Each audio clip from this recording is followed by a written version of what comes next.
डेरे में शकरगंदी पे केस हो गया था भाई। पूज्य मैनेजर साहब जी ने मेरे को भी अशोक को भी शकरगंदी चोरी का इल्ज़ाम था दोनों पे।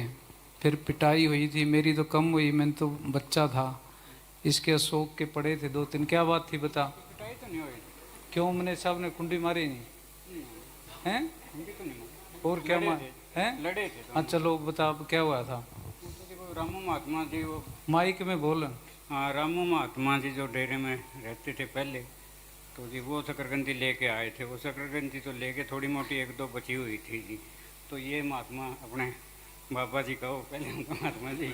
हाँ जी तो जी वीरेंद्र जी तो ये वो बैठे थे किताब पढ़ रहे थे। मैं कहने लगा इनको जी आप कमरे में चले जाओ, यहाँ बाबा जी आ जाएंगे तो वो फिर लड़ेंगे हैं भी, यहाँ कोई ना बैठे लंगर में। तो फिर ये बोले ना ना कोई नहीं कोई बात नहीं। वो शकरकंदी वो लेके चले गए। थोड़ी सी जड़ी सी एक दो छोड़ गए। मैंने उठा के इनको, इन्होंने मना किया कि मैं नहीं लेता। मगर महात्मा जी ले लो, चलो एक दो खा लो। बोले ना ना। तो इन्होंने एक दो ले ली। पीछे से मैनेजर साहब जी आके जाड़ी की तरफ से आके बोले कि उन्होंने देखा भी ये बोले कुछ खा रहे हैं। वो आगे से आए, बोले क्या खा रहे हो शकरकंदी। बोले ऐसे ही तुम आए हो है खाने पीने के लिए। वो लड़ने लगे दोनों को जी। पूरी बात बता। भाई इतनी दीजिए और क्या। ऐसे था भाई, मेरे 10वीं क्लास के पेपर थे। उस समय पूज्य मैनेजर साहब जी ने सबको मना कर रखा था भी सिमरन की घंटी के अंदर कोई भी साधु या डेरे में रहने वाला कमरे में ना बैठे, डेरे में चक्कर लगाया करो। और पूज्य मैनेजर साहब जी खुद भी चेक करते थे। मेरे 10वीं के पेपर थे, मैं लंगर में छुप के पढ़ने लग रहा था। तो पढ़ते पढ़ते अशोक मेरे पास 2-3 गली सड़ी शकरकंदी लेके आया वहीं थे है। वहीं थी बुनते के लेके थे रामू। अब्बू उनके जो लेके गए थे वो बढ़िया बढ़िया तो ले गए, जो गली सड़ी थी वो छोड़ गए। अशोक ने उठा के वो मेरे को दे दी भी तू शकरकंदी खा ले। पूज्य मैनेजर साहब जी जाली में से देख रहे थे, एकदम आगे अंदर आके पहले तो अशोक को लड़े भी तुम चोरी करते हो, शकरकंदी लेके कहाँ लेके आए हो। तो तूने ये क्या कहा तुम।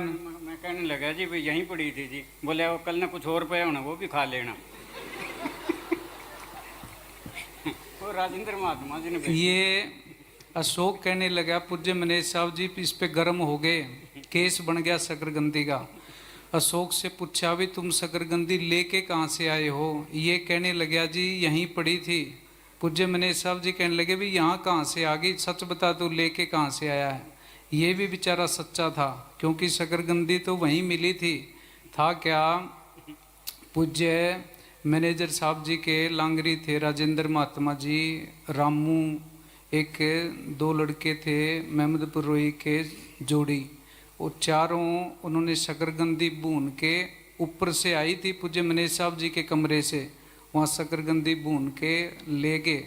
गली सड़ी जो बच गई खराब वो इसने अशोक ने उठा ली, वो मेरे को दे दी। एक दो मैंने भी खाई थी जी। अच्छा तो फिर पूज्य मैनेजर साहब जी आए। पूज्य मैनेजर साहब जी मेरे पे भी गर्म हुए, मैंने तो माफ़ी मांग ली। फिर डेरे के अंदर शकरकंदी बोई हुई थी, यहाँ ये बक्सी वाला गेट था इसके पास। पूज्य मैनेजर साहब जी ने सारी शकरकंदी पड़वाई और संगत के अंदर बंटवा दी। फिर पूज्य मैनेजर साहब जी पूज्य वकील साहब जी के पास गए, मेरी शिकायत लगाई भी ये देख ये तेरा पोता है चोरी करता है, शकरकंदियाँ खाता है। पूज्य वकील साहब जी मेरे पे गर्म हुए, शकरकंदी किसी की खाई किसी ने, केस मेरे पे और अशोक पे बन गया। चलो ठीक है, से पूछेगा।